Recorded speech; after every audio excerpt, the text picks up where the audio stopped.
avons l'honneur de recevoir aujourd'hui au centre du quotidien Moudjahid, à la 27e édition du SILA qui prend fin aujourd'hui, Madame Fila Al-Andalousia qui va nous parler de son premier et dernier roman qu'elle a intitulé Camilla, un volcan de sentiments. Madame Andalousia, marhaba bik et merci d'avoir répondu à notre invitation. Merci à vous de m'avoir invitée. Donc, ça tombe bien parce que le premier article qu'on a écrit sur mon premier roman, c'était le Moudjahid. Donc voilà, fait le mleh. Ça fait plaisir. Exactement. Fait plaisir. Et j'avais trouvé votre collègue ici, c'est elle qui avait fait donc l'article, un très bel article. Et on reste un peu nostalgique parce que le Moudjahid, c'était les années 80 et on s'était habitué. Voilà, oui, voilà. C'était voilà. C'est le premier journal tout qui est paru lors de la. Tout à fait. Ça fait partie de notre enfance. Voilà. Effectivement. Voilà. Alors aujourd'hui, malheureusement, je dirais, le SILA prend fin aujourd'hui. Oui. Donc vous avez eu l'occasion de rencontrer vos lecteurs, tout à fait. Et vos fidèles. Quel était votre sentiment? C'était très émouvant, d'autant plus que moi je suis sur les réseaux sociaux et c'est des lecteurs virtuels qui se sont déplacés des wilayas et c'était très émouvant. Donc au fur et à mesure je mettais des visages sur des personnes qui m'ont encouragée tout au long de cette belle aventure et ils se sont déplacés donc de Betna, de Constantine, d'Oran, de Tizi, enfin de partout. Et c'est voilà, c'est-à-dire l'amitié virtuelle existe quand on est dans de bons groupes, quand on est avec des gens bienveillants. Donc il n'y a pas que les négatifs sur Facebook. Voilà. Bien. Alors parlez-nous de votre premier, ce bébé que vous venez de mettre oui, c'est un bébé. À la bibliothèque culturelle de l'Algérie. Parlez-nous de votre livre. Quelle est la trame de votre livre? Donc, au fait, ça parle des années 80. Donc, c'est une idée qui germait depuis des années. C'est un rêve d'enfant, donc de mon enfance, de 6 ans, parce que je suis une passionnée de lecture. Et voilà, ça a toujours été, quand j'étais enfant, pour moi, j'allais être romancière dans la tête d'un enfant. Il se passe beaucoup de choses. Et c'est ce que j'ai voulu retracer à travers ce roman, parler des années 80, comment nous vivions en étant enfants, comment se passaient le lien familial, le voisinage, le djiren, les camarades de classe, même les sentiments, comment était l'amitié sans Facebook, sans Monsieur Google, sans tous ces moyens technologiques, comment était l'amour. Voilà, c'est-à-dire tout ce qui est différent actuellement. Et à travers donc le roman, comme c'est un roman, bien sûr, il y a une histoire d'amour, il y a une romance, mais il y a aussi donc beaucoup de messages que je voulais envoyer aux parents. Parce que je parle au fait du parcours d'un adolescent. J'ai choisi Camilla, une adolescente, ça aurait pu être un garçon, comme j'ai des garçons, donc voilà, j'ai créé ma fille, Camilla. Et ça parle de la souffrance d'un adolescent de 12 ans à 18 ans. Je parle du décalage mental, donc quand on a 12 ans, et en une année, on a 13 ans, et il y a la mutation du corps qui nous dépasse. On devient une femme pour la société ou un homme, si c'est un garçon, pour la société. Mais dans nos têtes, nous avons toujours 13 ans, on veut jouer, et nous ne comprenons pas, c'est-à-dire ce changement, ces brimades. On nous gronde, on nous brime, on nous dit, voilà, tu n'as plus le droit de faire ci, de ne pas faire ci. Et on ne comprend pas. Qu'est-ce qui se passe? Pourquoi tout le monde nous en veut? Pourquoi tout le monde est en colère contre nous?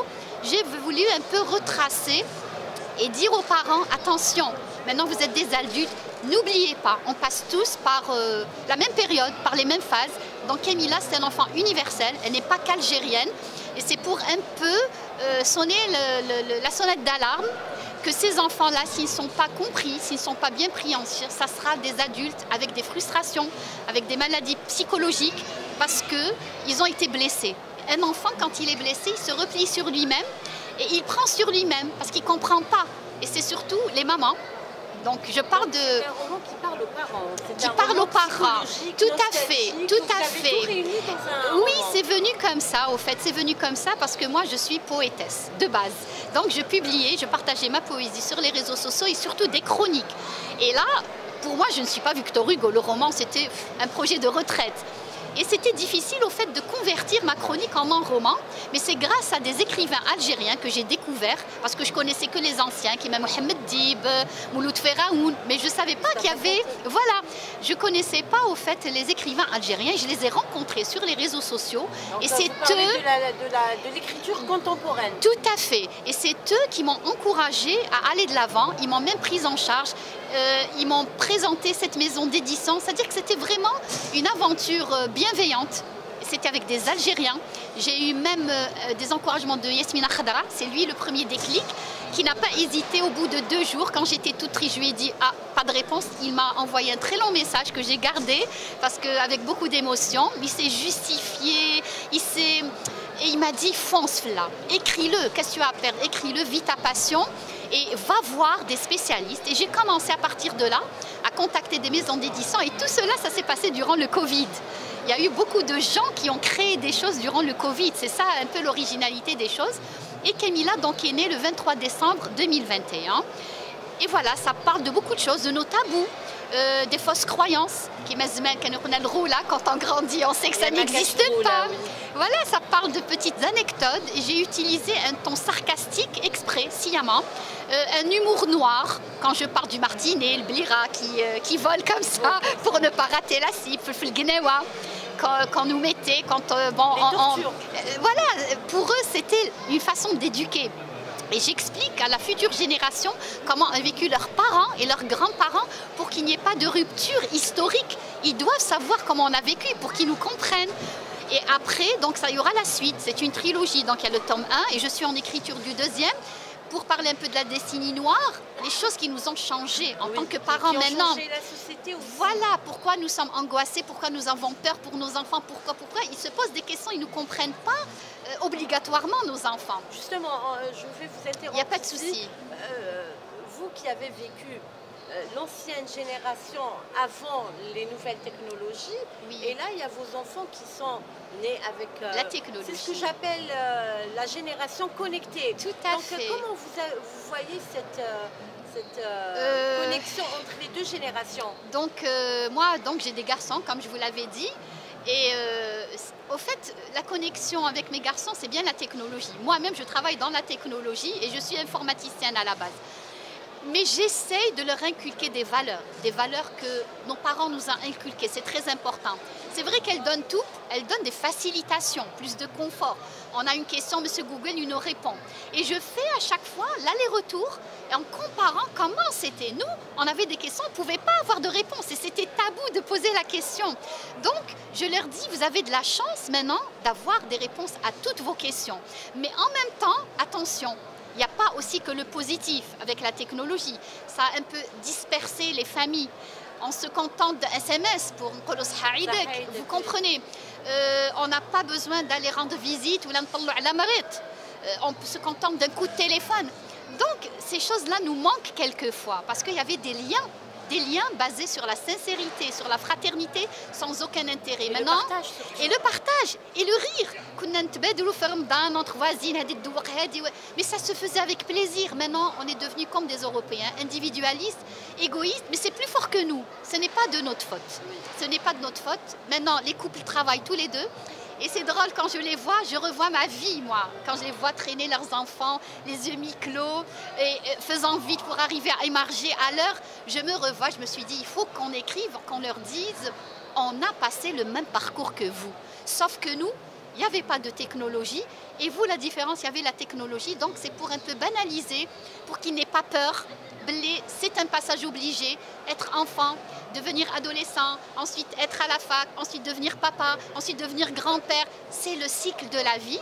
Et j'essaye, par mes écrits, voilà, de contribuer modestement à la réconciliation du lecteur algérien avec la lecture. C'est pour ça que je l'ai écrit simplement. Un enfant de 12 ans pourra le lire. C'était dur de le simplifier et de ne pas encombrer un adolescent d'un dictionnaire. Parce que je sais qu'un dictionnaire, il ne va pas lire. Exactement. Et ça a marché. Sur les réseaux sociaux, donc j'ai des enfants, par exemple je suis invitée à Boumerdes, tout un collège et des lycéens qui ont lu le bouquin et qui essaient de comprendre comment on a vécu. Donc pour moi c'est ça la joie. Justement, à travers votre roman, vous conviez les lecteurs à plonger dans une nostalgie. Oui.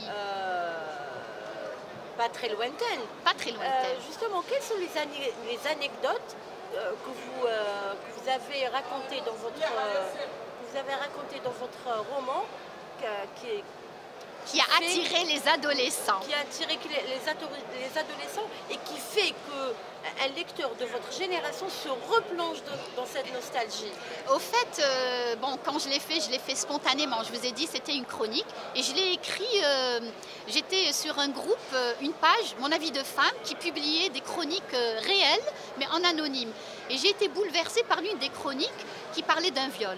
Donc, qui s'est passé 11 ans avant. Bon, la femme, elle s'est mariée, elle a des enfants, et ça m'a percutée. Je ne sais pas, peut-être parce que je n'ai pas eu de fille, ça m'a vraiment percutée. Je me suis retrouvée à écrire pendant 10 jours. Je suis rentrée en transe.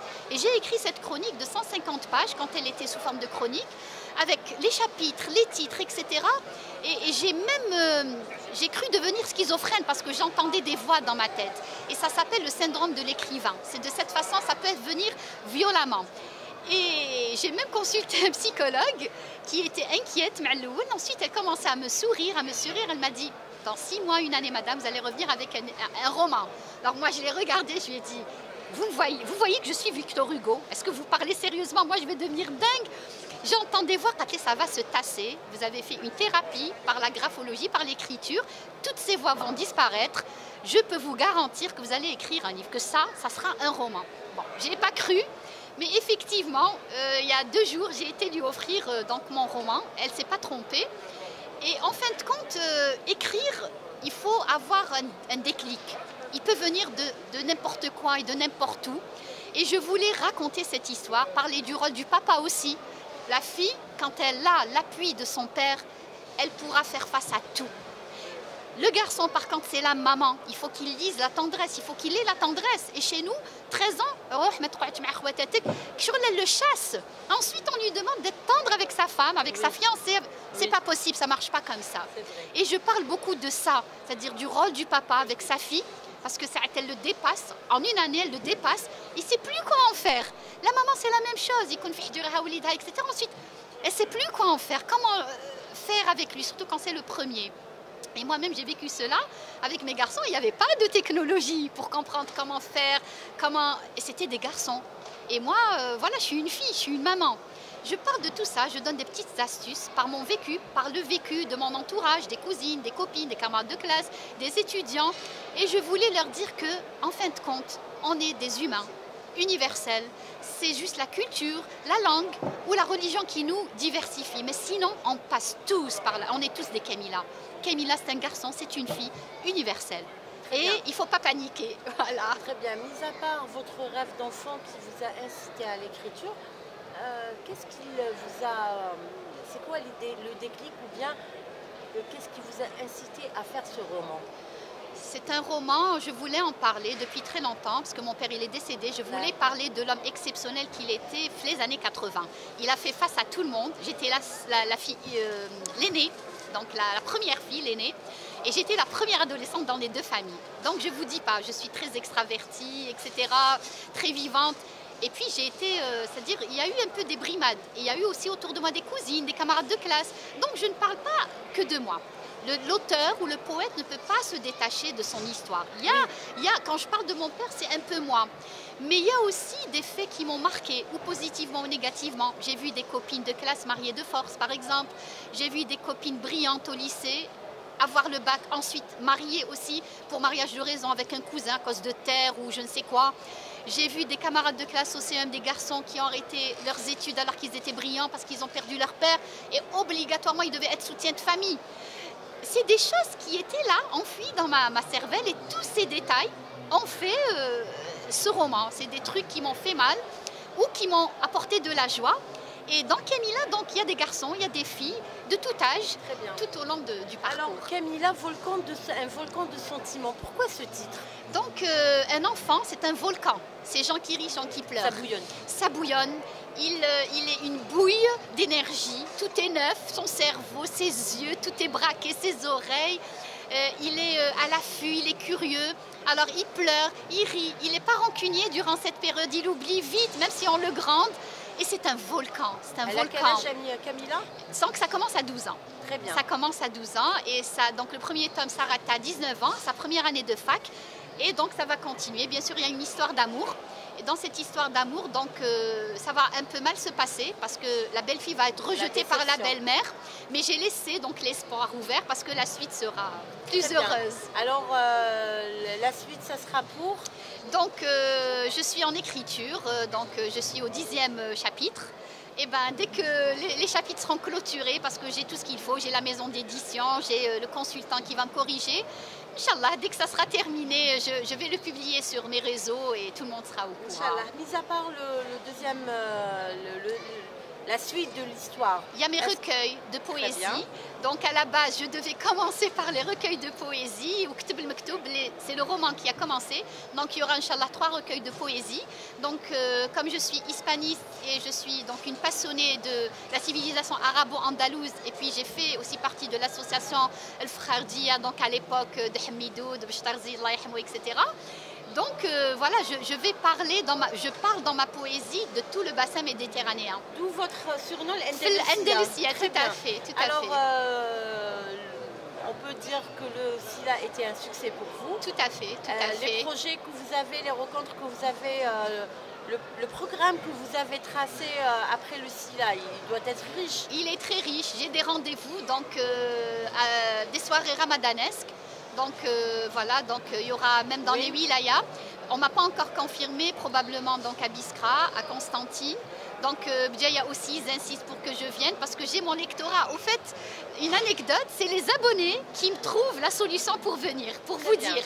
Kimetizizou, il y avait la librairie Chir qui était complète, franchement. Elle m'a appelée, la commerciale m'a dit on s'excuse.